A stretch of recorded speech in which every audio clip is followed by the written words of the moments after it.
How does a man find a Harrier jump jet, the famous vertical takeoff fighter, nose down in a remote jungle swamp, its vectoring nozzles clogged with silt, vines choking the canopy? He hears a rumor from a bush pilot, wades in with a machete, and decides to drag it out and restore it to flight. But what he discovers under the mud changes everything. This wasn't a military loss. It was a stolen demonstrator, and its secret will rewrite aviation history. This is Thomas, a 35-year-old aircraft restorer who chases legends. A bush pilot told him about a jet rotting in the rainforest, and now he's standing in waist-deep swamp water, staring at a Harrier fighter buried nose down in the mud. But why was a civilian Harrier abandoned out here with no crash record? The answer will drag him into a brutal recovery, and a conspiracy no one saw coming. The trail starts with a rumor whispered in a Belize cantina. An old bush pilot named Harrier tells Thomas about a strange metal bird half devoured by the jungle near the Guatemalan border. No one flies there. Too remote, too dangerous. But Thomas can't resist.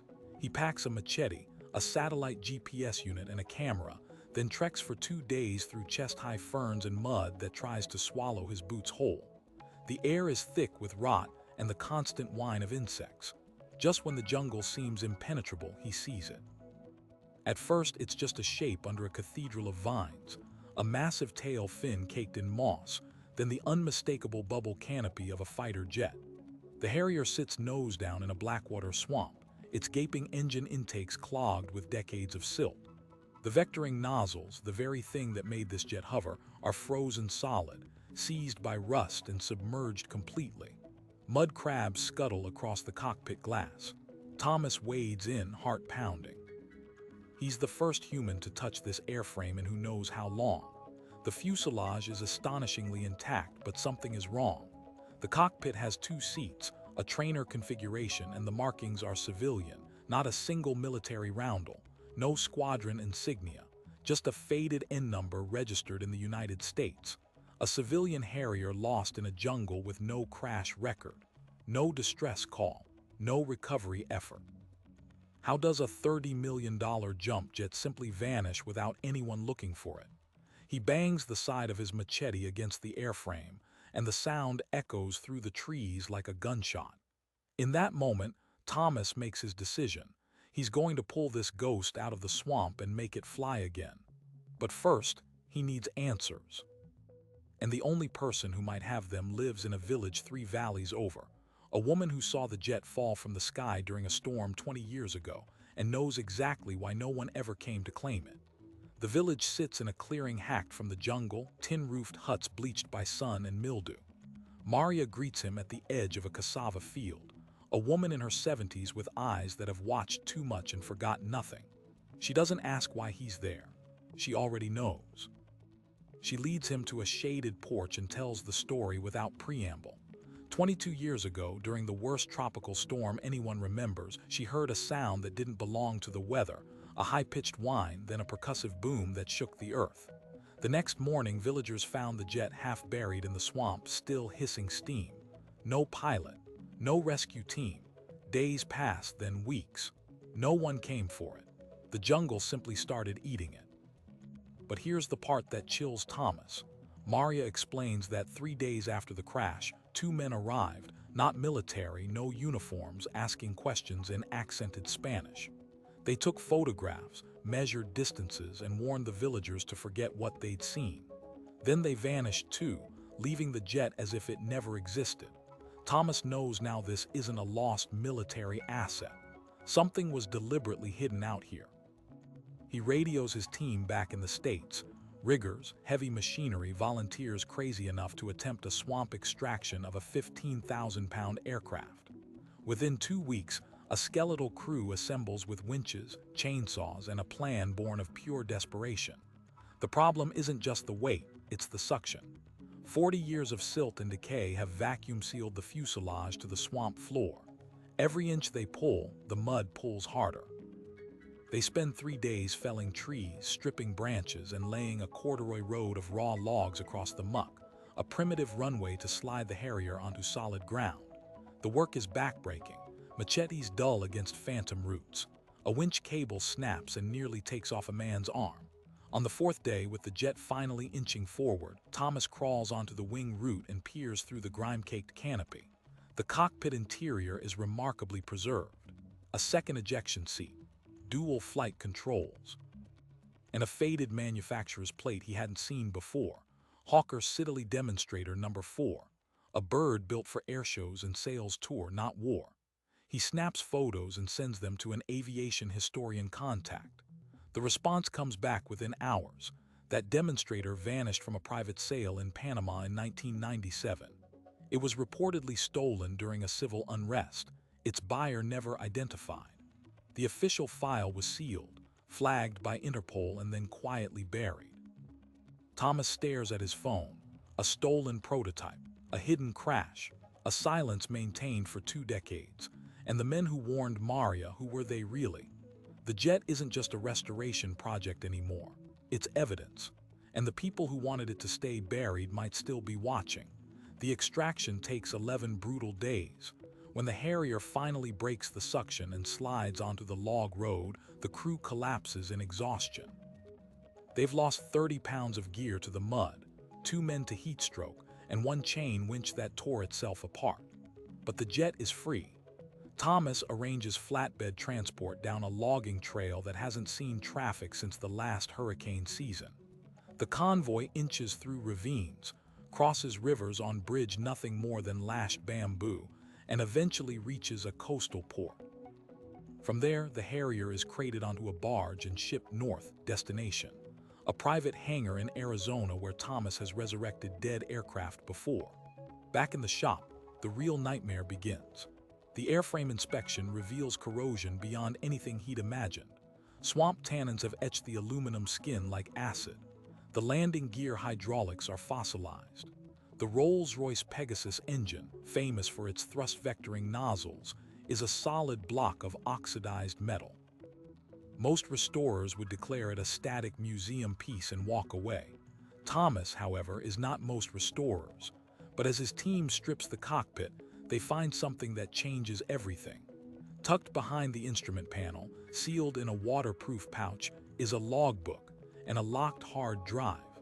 The logbook details 17 flights logged under a front company registered in the Caymans.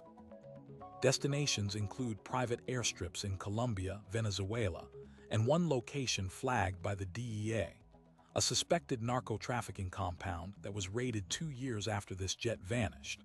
The Harrier wasn't just stolen. It was a mule, designed to operate from dirt roads and clearings, capable of vertical takeoff from unimproved surfaces.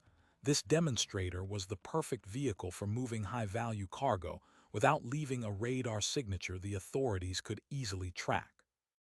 The sealed Interpol file, the warning to Maria, the vanishing act, it all clicks into place. Then things get worse. Thomas's aviation historian contact sends an encrypted message. She's been approached by a U.S. federal agent asking why someone is running background checks on a Panama-registered aircraft that officially doesn't exist. Moments later, Thomas receives a call from a blocked number. A voice tells him he has something that belongs to certain parties, and it would be wise to forget he ever found it. But Thomas has already uploaded the hard drive contents to a secure server. He's got flight paths, financial records, names. And now the jet is in his hangar in broad daylight, a smoking gun. He has 2 options: turn everything over and hope the authorities protect him, or finish what he started. He chooses the latter. The restoration attains a new urgency. His team sources a donor engine from a scrapyard in the UK, trading favors and parts with a museum that didn't think a Pegasus could ever run again. The vectoring nozzles are rebuilt from scratch, each bearing repacked, each actuator tested. The dual cockpit is rewired with modern avionics. They work 18-hour days, sleeping in cots beneath the fuselage. Months pass. The twin-engine intakes gleam. The second seat is reinstalled, the civilian N number reapplied exactly as it was found, a deliberate middle finger to the people who wanted it buried. On the day of the first engine spool-up, the hangar doors roll back and the turbine whine climbs to a deafening howl. The nozzles rotate downward, and for the first time in over 2 decades, the Harrier lifts itself off the ground on a column of its own superheated breath. The hover is tentative at first, 10 feet up, dancing on the tightrope of thrust. Then it stabilizes, a machine thought dead suspended perfectly above the tarmac. But Thomas isn't done. He makes a decision that is equal parts poetic and insane. The federal agent calls again, this time not with a warning but with an offer. If Thomas can bring the jet to a specific location and provide the evidence he's gathered, there's a chance to close a case that's haunted an agency task force for 2 decades. That location is 10 miles from the very swamp where the Harrier was found. So he fuels the tanks, files a flight plan under the restored civilian registration, and points the nose south. The Harrier will return to where it fell, and this time, the entire world will watch. The flight south is 3 days of checkpoints, refueling stops, and radio silence broken only by the turbine's hum. Thomas flies with the logbook and hard drive zipped into a flight bag, the evidence that will either free him or bury him. The federal agent, her name is Ramirez, meets him at a disused airstrip on the edge of the rainforest. She's not alone. A task force has been waiting 20 years for someone to bring these ghosts home. They brief him on the target. The Harrier's original operator was a cartel logistics cell that used vertical landing jets to move product without airstrips. When they lost this one, they assumed it was swallowed forever. No witnesses, no wreckage, no trail, except they never counted on Maria. As dawn breaks, Thomas spools up the Pegasus engine one more time. The heat shimmers across the tarmac. He eases the nozzles down and the jet lifts, trembling in the humid air. The hover is flawless. He flies low over the canopy, following GPS coordinates back to that patch of black water. From above, he can see the scar in the tree line where his crew dragged the aircraft out. Below, Maria and the villagers gather, shading their eyes.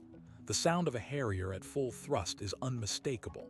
It's the same whine she heard 2 decades ago, but this time it's not a crash. It's a reckoning. Ramirez's teams move in on the ground. The hard drive's decryption has given them the names, routes, and dates, enough to close a multi-jurisdictional case that had gone cold. Arrests happen simultaneously in 3 countries before the jet even touches down. The men who warned Maria turn out to be mid-level enforcers who were liquidated years ago by their own bosses. Thomas learns the truth. The cartel killed them for leaving a live aircraft behind, then abandoned the site entirely. The swamp was their graveyard, and he had dug up the bones. He lands on a prepared pad near the village, shutting down the engine for what he assumes is the last time under his command. The Harrier's ribs are visible beneath its paint, a survivor's carcass. But the authorities have a surprise. They don't impound the jet.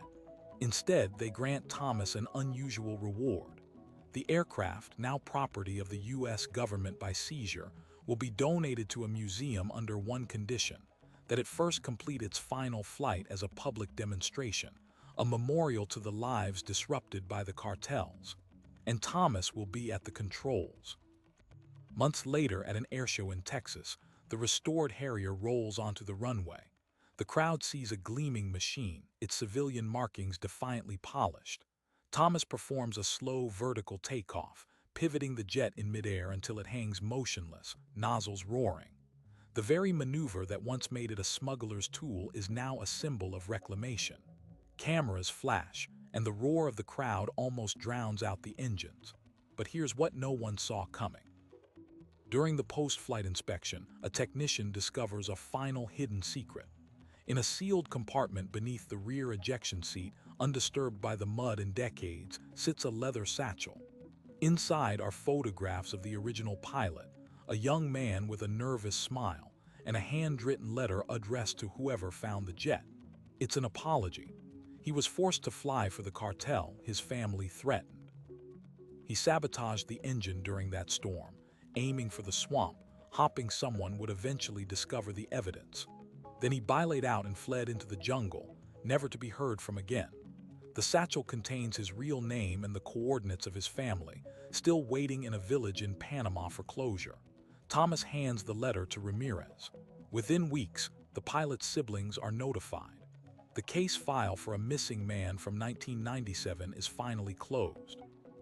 And the Harrier, now a museum centerpiece, carries a plaque that tells not just the story of a stolen jet, but of the pilot who sacrificed everything to bring it down where it might one day be found. The Harrier stands in the museum now, its paint still holding faint scars from 40 years in the swamp. But the plaque beside it doesn't just list specs and dates. It tells the story of a man who flew with a gun to his family's head, and another man who waded into a blackwater swamp because a rumor refused to let him sleep. Two strangers, separated by decades, connected by a machine that should have rotted into silence. That's the thing about hidden history. It doesn't stay hidden forever. There are jungles full of ghosts, hangars full of forgotten birds, and people like Thomas who can't stop until they bring them back to life. The question isn't what else is out there. The question is who will find it next. If this story reminded you that some machines carry more than metal, that they carry memory and justice, then you're exactly the kind of viewer who keeps this channel alive. Subscribe now, turn on notifications, and join us for the next expedition. Because somewhere, right now, another legend is waiting to be pulled from the mud.